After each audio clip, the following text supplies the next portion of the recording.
Bonjour dans la 6e et la dernière capsule en gestion des ressources humaines.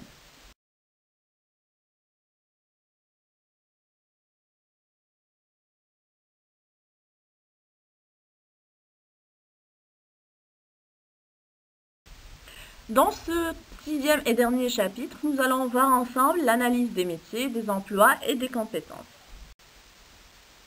Objectifs et méthodologie. Cette démarche constitue la base de tout projet de gestion des ressources humaines dans la logique d'adéquation homme-emploi.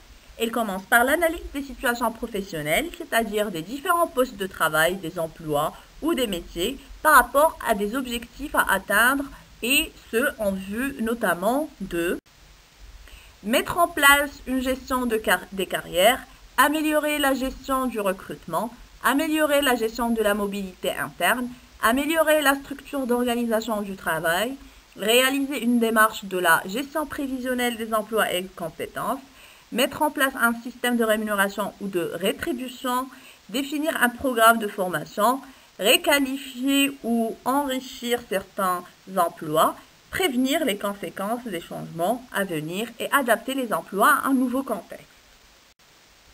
Il existe une méthodologie d'analyse à respecter dans la construction d'analyse de situations de travail. Il consiste en 3 étapes. Premièrement, définir les objectifs, pourquoi faire. Par la suite, définir les méthodes de recueil d'informations à travers des interviews, des questionnaires traditionnels, entretien individuel, questionnaire accompagné, l'observation, entretien collectif, ainsi de suite. Elle répond à la question du comment seront collectées les informations. Et finalement, la 3e étape qui est celle de s'organiser en fonction de ce qu'on veut faire et comment on va le faire pour passer à l'action concrète. Après la phase de l'analyse vient la phase de l'évaluation. Les composants d'un processus d'évaluation. 5 questions principales doivent être posées. La première, quel est le but de l'évaluation? Par la suite, que doit-on évaluer? Troisièmement, qui participe à l'évaluation? Quatrièmement, comment évalue-t-on? Et finalement, au nom de quoi? Quel est le but de l'évaluation? La première question. Les principales raisons sont faciliter la gestion du personnel en termes d'évaluation des potentiels et de gestion des carrières, favoriser la communication représentant l'occasion d'un dialogue avec les supérieurs, fournir les données pour la formation par le recueil des besoins et des souhaits, améliorer la productivité, rationaliser les décisions de gestion du personnel et finalement valoriser les hommes. Que doit-on évaluer?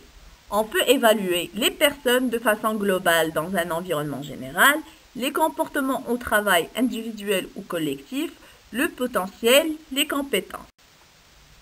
Les finalités de l'évaluation ou de l'appréciation sont les compétences du salarié en rapport avec les exigences du poste et les moyens alloués, la performance individuelle, la qualification professionnelle, le positionnement dans la classification et le parcours professionnel du salarié, et finalement les besoins de formation du salarié et ses attentes en matière d'évolution professionnelle. La 3e question, qui participe à l'évaluation? Les acteurs de l'évaluation sont les concepteurs qui déterminent le but de l'évaluation, la direction, les spécialistes qui élaborent les procédures et veillent à leur bonne utilisation, les fournisseurs qui divulguent les informations nécessaires telles que la productivité des agents, le retard, les arrêts maladie, ainsi de suite, de fait, la comptabilité et le service du personnel. Les producteurs qui mettent en œuvre l'évaluation d'ordinaire, il s'agit du cadre de proximité. Et finalement, les destinataires, les utilisateurs de l'évaluation qui usent des résultats, des rapports, etc.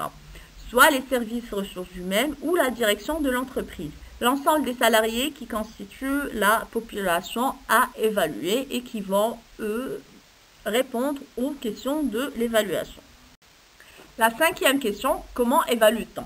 Certains principes doivent être respectés, tels que les mesures objectives et subjectives de la performance, adaptabilité des critères, cohérence des critères avec l'objet de l'évaluation, ne pas lier l'évaluation et licenciement, Former les appréciateurs et les apprécier aussi, rechercher la transparence, respecter le cadre réglementaire, code du travail et convention collective. L'évaluation en nom de quoi? Cette question est relayée par celle de la légitimité de l'appréciateur, sommet stratégique de l'entreprise. En effet, l'évaluation doit être acceptée par l'ensemble des salariés. Ceci tient en partie dans la cohérence entre l'évaluation et les valeurs de l'entreprise. L'évaluation doit donc se concevoir et se réaliser en fonction d'un référentiel. Par exemple, une entreprise qui cherche à rester leader sur son marché va orienter l'évaluation vers les objectifs qu'elle doit atteindre pour conserver sa position, élargissement de la clientèle et conséquemment appréciation des vendeurs en fonction des ventes conclues. Fin de la 6e et la dernière vidéo en gestion des ressources humaines. J'espère que le contenu de ces 6 capsules a été enrichissant pour vous. Au revoir.